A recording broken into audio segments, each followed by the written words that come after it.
Vamos lá.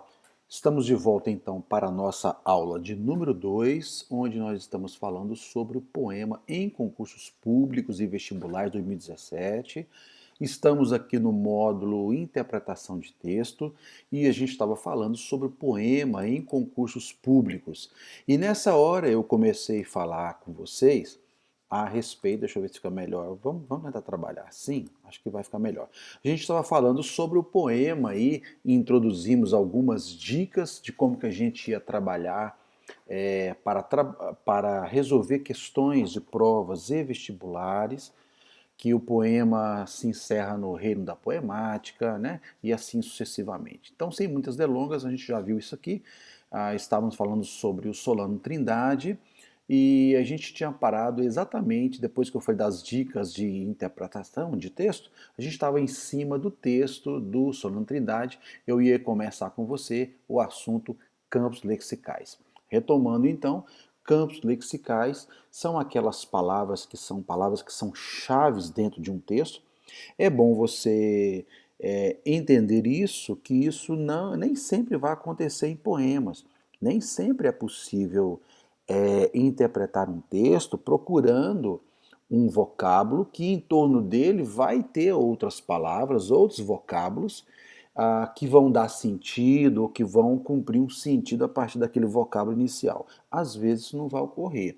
Neste caso, deu certo. Nós pegamos um poema, que é o Gravata Colorida, que eu já li com os senhores, e aqui nós temos dois campos lexicais básicos. Quando eu tiver bastante pão e depois quando eu tiver livros para ler. Então esse vocábulo, esse campo lexical inicial aqui, existe algumas palavras que estão em torno de pão, estão em torno de ler, que vão dar essa direção para o sentido, para a discursividade do texto como um todo.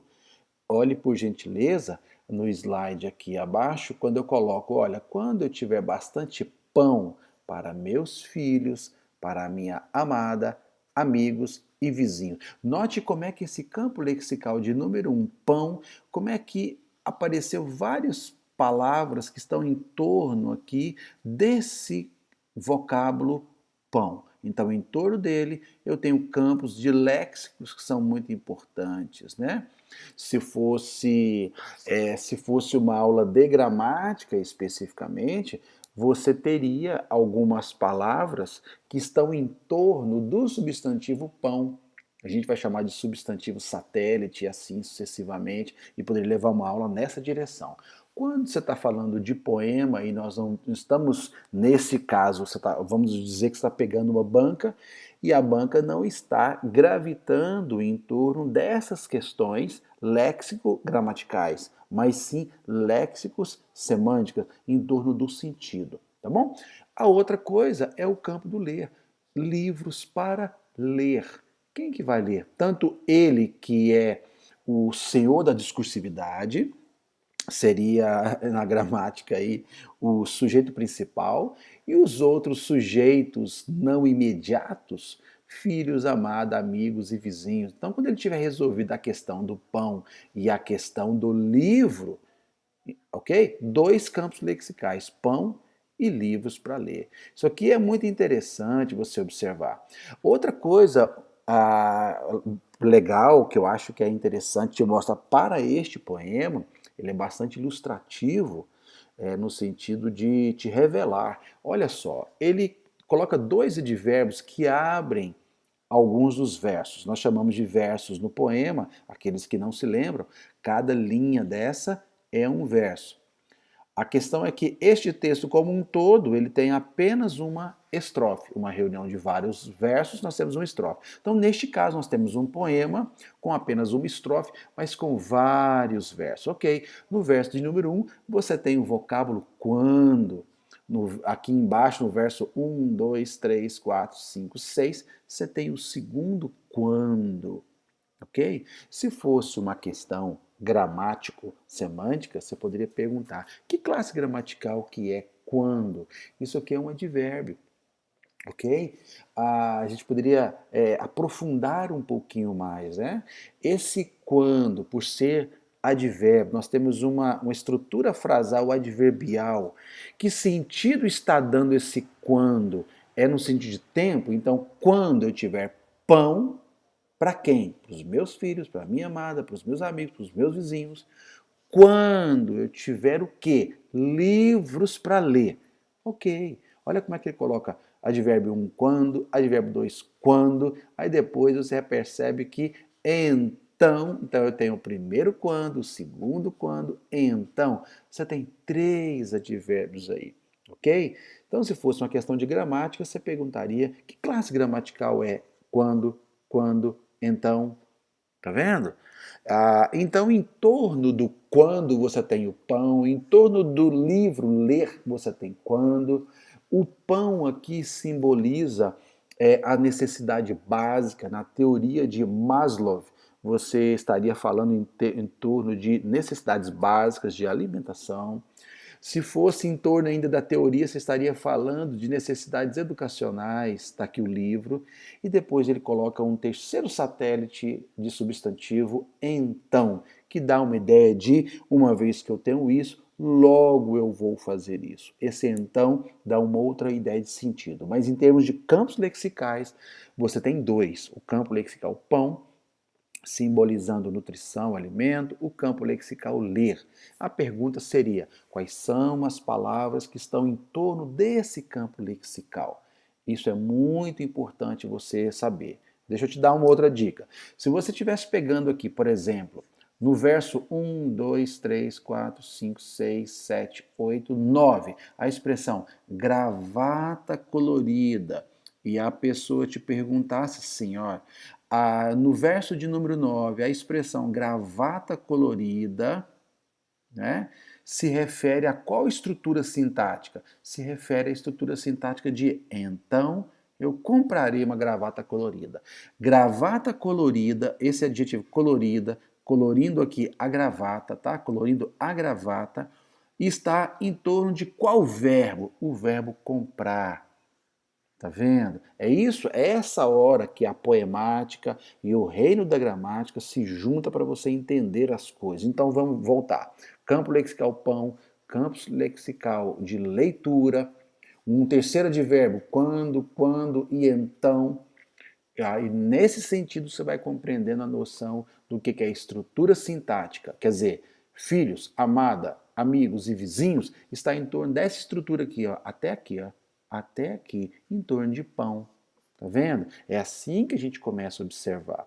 Talvez você está olhando e assistindo essa aula pensando assim, eu jamais entendi isso. Exatamente, é por isso que você está pegando essa aula.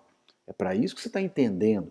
É para isso que você está assistindo a essa aula para aprender sobre essas palavras que gravitam em torno da palavra e dos sentidos que elas compõem, tá bom? Vamos aqui para o nosso onde eu estava, hein? Aqui em torno do nosso slide, tá? Passando para o aqui o toque é muito sensível esse mouse aqui. Então, depois, uma gravata colorida. Quais são as palavras que estão em torno de gravata colorida, que é um outro campo lexical? Olhe comigo, por gentileza, quando ele coloca larga, bonita, laço perfeito.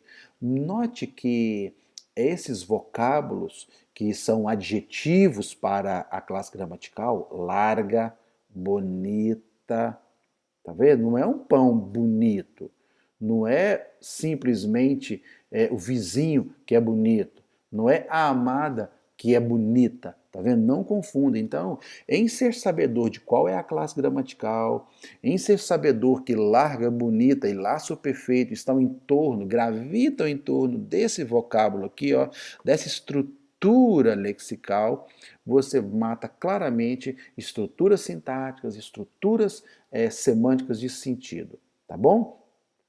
Isso aqui fica muito fácil de você começar a entender aqui o texto. Então repare as marcas de intenção do autor, do texto, a partir da discursividade, formas que dizem, como ele diz, né, a todos os que gostam de gente engravatada.